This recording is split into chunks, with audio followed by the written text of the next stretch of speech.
படமா நல்லா இல்ல. நான் ஆக்டிங் தவிர ஸ்டோரி எதுவுமே நல்லா இல்ல. ரொம்ப மொக்கையா இருந்துச்சு. லவ் பண்றாரு வைஃப், ஆனா வந்து வேற ஒருத்தவங்க கூட இருக்காங்க. எதுக்குன்னே புரியல. பேசியே சாவடிச்சுட்டாங்க. நான் படம் ஃபுல்லா ரொம்ப தூங்கிடுவீங்க. ஆமா, நாங்க ஒரு 9 மணிக்கு தூக்கலாம் மிஸ் பண்ணிட்டு வந்தோம். வர்த்தே இல்லனா ரொம்ப வேஸ்ட். சிம்பு கமல் அவங்க எப்பவுமே நல்லா பண்ணிருக்காங்க. ஆனா ஸ்டோரி வந்து எதுவுமே இல்ல. வேஸ்ட். எதுவுமே இல்ல. ரெண்டுமே மொக்கையா தான் இருந்துச்சு. நான் ஒண்ணும் பெருசா சொல்றேன். ஒண்ணுமே ஸ்டோரி இல்ல, லாஜிக் இல்ல. படத்துல சாவடிச்சுக்கிறாங்க, அவ்வளவுதான். வேஸ்ட். ஆமா, சுட்டு சாவடிச்சுக்கிறாங்க. எல்லாமே கனெக்ட் இல்ல. நான் எல்லாமே வேஸ்ட். அவ்வளவுதான்.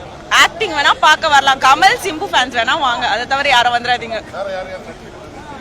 வேற யாரும் ஒன்னும் பெருசா காட்டல. நான் எல்லாத்தையுமே சாவடிச்சிட்டாங்க. அவ்வளவுதான். சின்ன சின்ன கேரக்டர்ஸ் ஆனா யாருக்குமே இம்பார்ட்டன்ஸ் தரல. எந்த எமோஷனுமே கனெக்ட் ஆகல. படம் ரொம்ப பெருசா இருந்துச்சு. பாதி பேர் கிளம்பிட்டாங்க, நாங்கெல்லாம் தூங்கிட்டோம்.